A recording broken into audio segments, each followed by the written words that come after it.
চলতি অর্থবছরের 10 মাসেই রেমিটেন্স এসেছে গত অর্থ বছরের চেয়ে বেশি। আয় বাড়াতে দক্ষ শ্রমিক পাঠানোর পরামর্শ।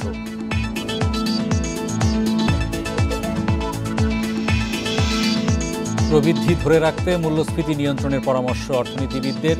বাজেটে কর্পোরেট কর কমানোর ইঙ্গিত এনবিআরের।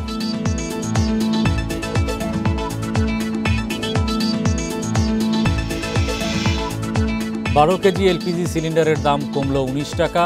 মে মাসের জন্য 1431 টাকা নির্ধারণ করল বিইআরসি।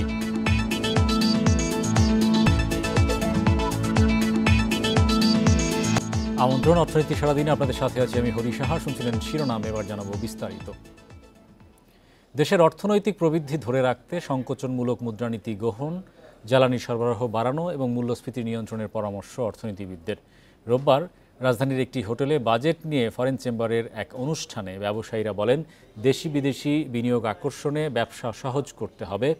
এ সময় এনবিআর চেয়ারম্যান বলেন, ব্যবসায়ীদের সুবিধায় বাজেটে কমানো হবে করের হার। বিশ্বব্যাংকের পূর্বাভাস বলছে 2024-25 অর্থ বছরে দেশের জিডিপি প্রবৃদ্ধি হবে 3.3%। এছাড়া আইএমএফ 3.8% পূর্বাভাস দিয়েছে। দেশের জিডিপি প্রবৃদ্ধি ধরে রাখতে উচ্চ মূল্যস্ফীতি কমানো, জ্বালানি সরবরাহ নিশ্চিত করা সহ সংকোচনমূলক মুদ্রানীতি গ্রহণের পরামর্শ অর্থনীতিবিদদের। তাদের মতে রাজস্ব আদায়ে পরোক্ষ করের উপর নির্ভরতা কমাতে হবে।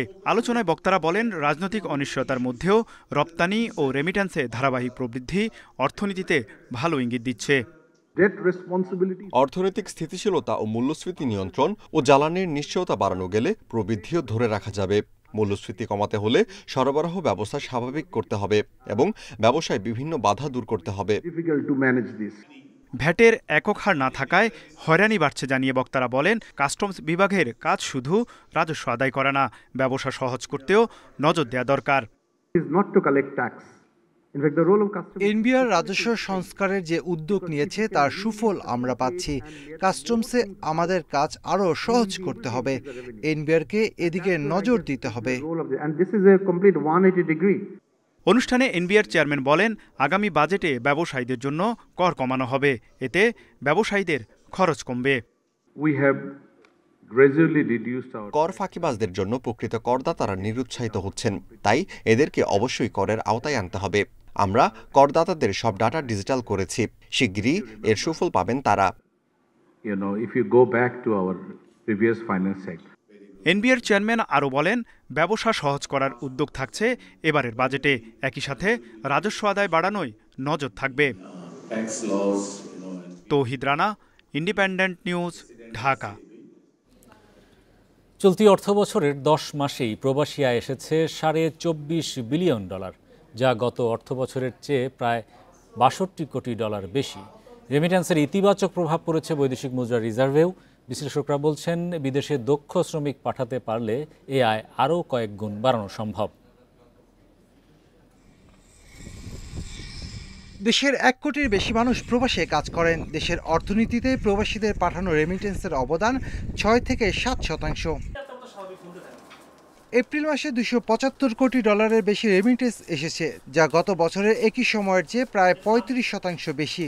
আর চলতি অর্থ বছরের 10 মাসে রেমিটেন্স এসেছে $25 বিলিয়ন কাছাকাছি, যা গত অর্থ বছরের পুরো সময় ছিল $24 বিলিয়ন কম।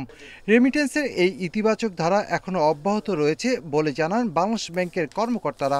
আমরা যদি এই ধারাটা অব্যাহত রেখে রেমিটেন্স প্রবাহটাকে আরও জোরদার করতে পারি, এতে আমাদের বিশেষ করে বৈদেশিক ঋণের যে বোঝা, এটা একদিকে কমিয়ে আনা আমাদের পক্ষে সম্ভব হবে।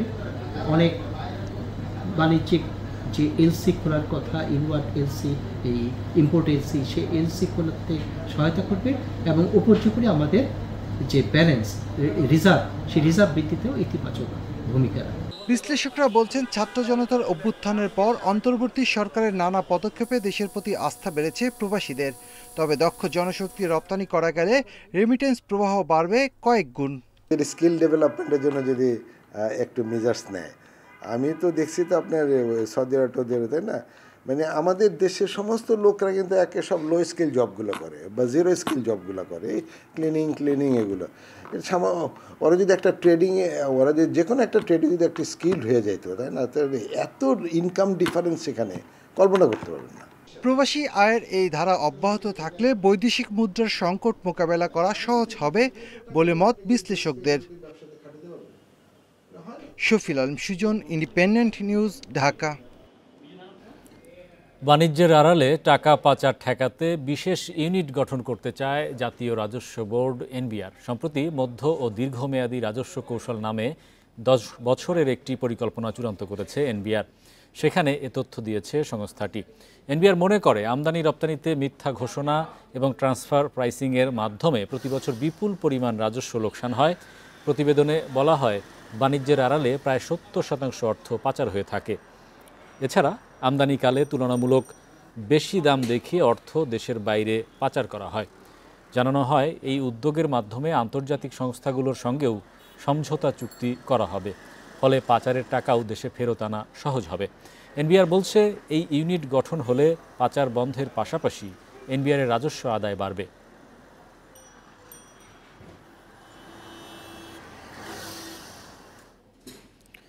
সংযুক্ত আরব আমিরাতে বাংলাদেশিদের জন্য ফের ভিসা চালু হয়েছে।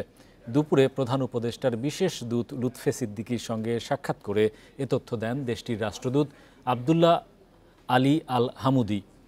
রাষ্ট্রদূত জানান, ইউএই দূতাবাস প্রতিদিন 30 থেকে 50টি ভিজিট ভিসা প্রদান করছে। এর মধ্যে বিপণন ব্যবস্থাপক সহ বিভিন্ন পেশাদার ব্যক্তিদের জন্য ভিসা প্রদান করা হয়েছে। এছাড়া 500 নিরাপত্তা কর্মীর ভিসা ইস্যু করা হয়েছে এবং আরও 1000 ভিসা শিগগিরই দেয়া হবে। প্রধান উপদেষ্টার বিশেষ দূতের আশা, ইউএই ধাপে ধাপে ভিসা নিষেধাজ্ঞা আরও শিথিল করবে।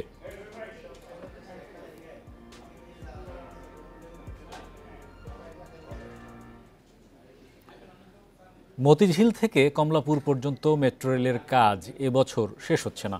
প্রকল্পের ব্যবস্থাপনা পরিচালক জানান, 5 আগস্টের পট পরিবর্তনের পর মেট্রো রেলের অনেক বিদেশি কর্মী চলে গেছেন। দায়িত্বশীল ব্যক্তিদেরও রদবদল হয়েছে, তাই কাজ ব্যাহত হয়েছে বলে জানান তিনি। আগামী বছরের অক্টোবরের মধ্যে এ অংশে চালু হতে পারে ট্রেন চলাচল। মেট্রো রেলে উত্তরা থেকে মতিঝিল রুটে প্রতিদিন চলাচল করে 4 লাখের বেশি যাত্রী। এমআরটি 6 লাইনে মোট স্টেশন 17টি। এর মধ্যে কমলাপুর বাদে বাকি সব স্টেশন চালু রয়েছে। মতিঝিলে শাপলা চত্বর থেকে কমলাপুর রেল স্টেশন পর্যন্ত 1.16 কিলোমিটার অংশে নির্মাণ কাজ চলছে। বিগত সরকারের সময় বলা হয়েছিল এবছরের ডিসেম্বরে ট্রেন চালু করা যাবে, কিন্তু এখন তা আর হচ্ছে না। কর্তৃপক্ষ বলছে, রাজনৈতিক পট পরিবর্তন সহ বেশ কিছু জটিলতায় কাজ শেষ হতে সময় লাগছে। যেহেতু স্মল কাজ, এটা প্রোগ্রেস কম হয়েছে। তারপর কিছু ইনসিডেন্ট তো হয়েছে, যেটা ছাত্র আন্দোলন মুভমেন্টের কন্ট্রাক্টর অনেকে বিদেশ চলে গেছিল, কনসালটেন্ট অনেক বাইরে চলে গেছিল। ডিফারেন্ট ইনসিডেন্টের জন্য এটা হয়েছে। ওই সময় যে পরিস্থিতিতে বলা হয়েছিল বা যে কনসিডারেশনে বলা হয়েছিল, প্র্যাকটিক্যালি এটা হবে না এই ডিসেম্বরে।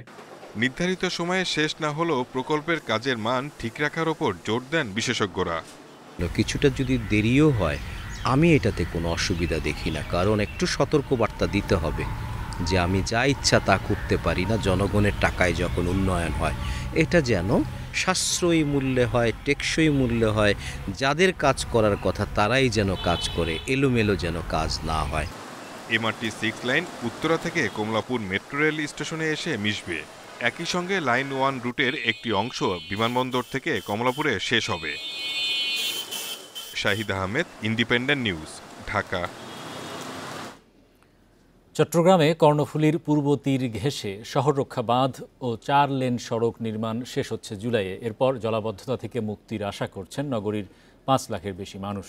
মেরিন ড্রাইভের আওতায় কর্ণফুলী সেতু থেকে কালুরঘাট ব্রিজ পর্যন্ত সড়কের 80% কাজ শেষ হয়েছে। কর্ণফুলী নদীর জোয়ারে দিনে 2 বার হাঁটু পানিতে ডুবে যেত নগরীর বাকলিয়া, বলিরহাট, হামিদচর, চাকতাই, খাতুনগঞ্জ সহ বেশ কিছু এলাকা। বর্ষাকালে জলাবদ্ধতায় নাকাল হতেন অন্তত 5 লাখ মানুষ। মেরিন ড্রাইভের আওতায় শাহ আমানত সেতু থেকে কালুরঘাট ব্রিজ পর্যন্ত 9 কিলোমিটার 4 লেনের সড়ক ও শহর রক্ষা বাঁধ নির্মাণ শুরু হয় 2018 সালের অক্টোবরে। দ্রুত কাজ শেষ করার অপেক্ষায় স্থানীয়রা। পানি উঠতো, পানি উঠার কারণে মানে এখন এই যদি ইটা হয় বাঁধটা মানে ডাইভটা শক্ত হয়ে যায়, এই পানিটার ভিতরে যাবে না। লোডে গাড়ে বাজারে মার্কেটে অনেক পানি উঠতো, এখন তো পানি থেকে আমরা বাঁচছি। প্রকল্প নির্মাণে খরচ হচ্ছে 1800 কোটি টাকা।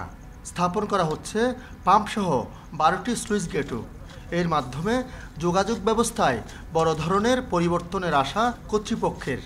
চট্টগ্রামবাসী এটা সুফল পাচ্ছে। চাকতাই খাতুনগঞ্জ এলাকা আগে পানিতে জোয়ারের পানিতে তলিয়ে যেত। বিগত 2 বছর যাবত এই প্রজেক্ট ওখানে রেগুলেটর নির্মাণের মাধ্যমে চাকতাই খাতুনগঞ্জ এলাকা জলাবদ্ধতা মুক্ত হয়েছে। ভোগ্যপণ্যের সবচেয়ে বড় পাইকারি বাজার খাতুনগঞ্জ চাকতাইও জলাবদ্ধতার কবল থেকে রেহাই পাবে। বাণিজ্যিকভাবে ক্ষতি কমবে স্থানীয়দের।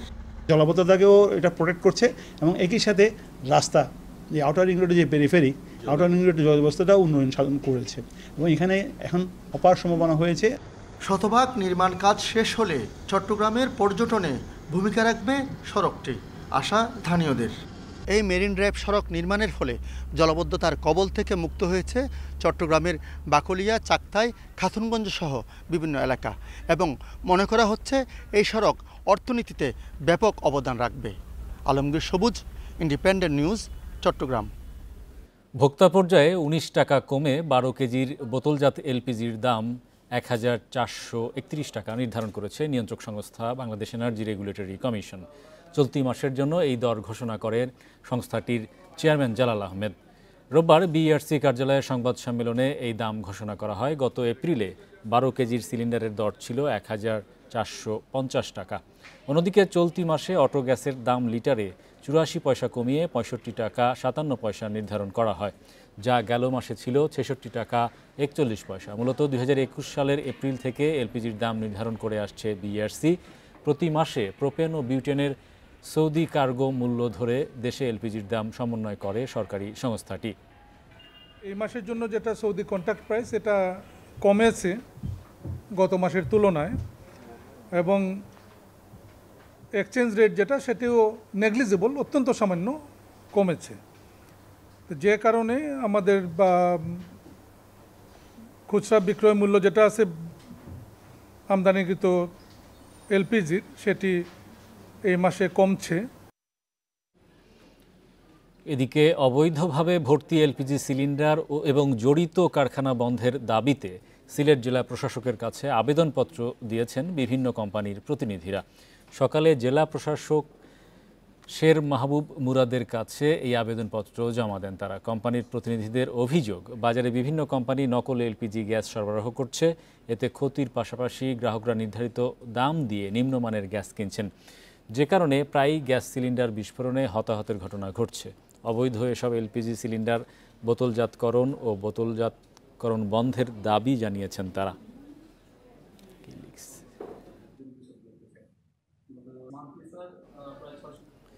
দেশের অন্যতম শীর্ষ ব্যবসায়িক প্রতিষ্ঠান আকিজ ভেঞ্চার ৫ম বর্ষপূর্তি উদযাপন করেছে। 2020 সালে প্রতিষ্ঠার পর আকিজ ভেঞ্চার উদ্ভাবনী চিন্তা, নিরবচ্ছিন্ন শ্রম এবং জাতির প্রতি দায়বদ্ধতা থেকে একটি অনন্য পরিচিতি গড়ে তুলেছে। আকিজ ভেঞ্চারের যাত্রা শুরু হয় Akij food and beverage, Akij dairy ও আকিজ এগ্রো অ্যান্ড লাইভস্টক দিয়ে। এরপর থেকে একে একে যুক্ত হয় Akij health and hygiene, Akij electronics and electronics, Akij bicycle, Akij paper mills এবং আকিজ তাকাফুল লাইফ ইন্স্যুরেন্স। আকিজ ভেঞ্চারের অধীনে বর্তমানে 6টি কারখানা, 16টি ব্যবসা ইউনিট এবং 45টি ব্র্যান্ড রয়েছে। এতে 30,000-এরও বেশি মানুষের কর্মসংস্থান রয়েছে। আকিজের পণ্য শুধু দেশেই নয়, ইতোমধ্যে 44টি দেশে পৌঁছে গেছে।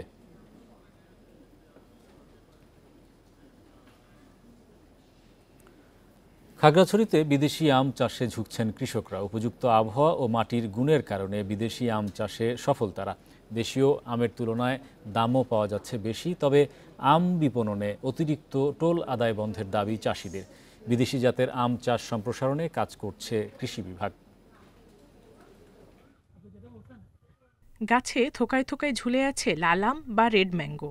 খাগড়াছড়ির পাহাড়ে ৩০ একর জমিতে American Palmer, Chiang Mai, banana mango, red lady, apple mango সহ নানা প্রজাতির আম চাষ করেছেন মংসেতু চৌধুরী। এবার ফলনও হয়েছে ভালো। সুস্বাদু আর দাম বেশি হওয়ায় প্রতি বছরই পাহাড়ে বাড়ছে বিদেশি আম চাষির সংখ্যা। বিভিন্ন বাগানে কাজ করে সংসার চলে তাদের। প্রচলিত জাতের চাইতে বিদেশি আমটা ফলন বেশি এসেছে, তো আমি আশা করি এবছর ভালো এমন পাবো। এই বাগানে কাজ করে আমি প্রায় 2 বছর ধরে যাবতীয় আমার এখানে কাজ করে আমার সংসার চালাই।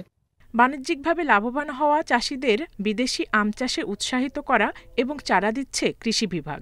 মাতৃ গাছ রোপণ করেছি আমরা, এখান থেকে আমরা চারা উৎপাদন করছি এবং যারা আগ্রহী কৃষক তাদেরকে কিন্তু আমরা এই চারাগুলো সরবরাহ করছি এবং আমরা এই ক্ষেত্রে উৎসাহী কৃষকদের কাছ থেকেও কিন্তু বিভিন্ন সায়ন নিয়ে সংগ্রহ করে আমরা কিন্তু নতুন চারা কলমের মাধ্যমে এই জাতগুলোই ছড়িয়ে দেওয়ার চেষ্টা করছি। তবে ঢাকাসহ বিভিন্ন জেলায় আম পাঠাতে জেলা পরিষদ, পৌরসভা সহ অন্তত 4 জায়গায় টোল দিতে হয়। তাই বিপাকে বাগান মালিকেরা। অবৈধ টোল আদায় বন্ধের দাবি তাদের। মোটামুটি 4টা পয়েন্টে সরকারি প্রতিষ্ঠানগুলোতে অবৈধভাবে টোল দিতে হতো। অন্যায়ভাবে প্রতি কেজি আমে 2 থেকে 3 টাকা খরচ হতো, যেটা বাংলাদেশে কোথাও হয় নাই। এবার আশা রাখছি বর্তমান সরকারের সময়ে এই টোলটা অনেকটা সহনশীল পর্যায়ে আসবে বলে আমি আশা রাখি। চলতি মৌসুমে জেলায় 3700 হেক্টর জমিতে দেশি বিদেশি আমের চাষ হয়েছে। এর মধ্যে 260 হেক্টর জমিতে বিদেশি জাতের আমের আবাদ হয়েছে। Independent news. টানা 3 কার্যদিবস পতনের পর সূচক বেড়েছে ঢাকা স্টক এক্সচেঞ্জে। এ সময় ডিএসইর প্রধান সূচক বেড়েছে 38.33%, পাশাপাশি লেনদেনও বেড়েছে প্রায় 73 কোটি টাকা। এছাড়া লেনদেনে অংশ নেওয়া 73 ভাগ কোম্পানির শেয়ারের দর বেড়েছে। অন্যদিকে চট্টগ্রাম স্টক এক্সচেঞ্জের সার্বিক সূচক বেড়েছে 0.07 পয়েন্ট। রোববার দিনের শুরু থেকে নেতিবাচক ছিল ঢাকার শেয়ার বাজার। প্রথম আড়াই ঘন্টায় প্রধান সূচক কমে 7 পয়েন্ট। বেলা বাড়ার সঙ্গে সঙ্গে শুরু হয় সূচকের উত্থান। দিন শেষে ডিএসইএক্স সূচক 38.33 পয়েন্ট বেড়ে অবস্থান করছে 4956 পয়েন্টে। সূচকের সাথে ডিএসইতে বেড়েছে লেনদেনও।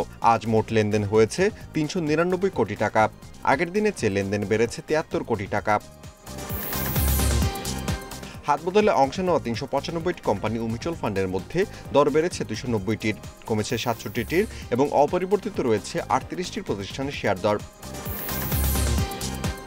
সবচেয়ে বেশি লেনদেন হওয়া প্রতিষ্ঠানের তালিকায় প্রথম অবস্থানে আছে সিটি ব্যাংক, দ্বিতীয় বিচ হ্যাচারি এবং তৃতীয় অবস্থানে আছে উত্তরা ব্যাংক।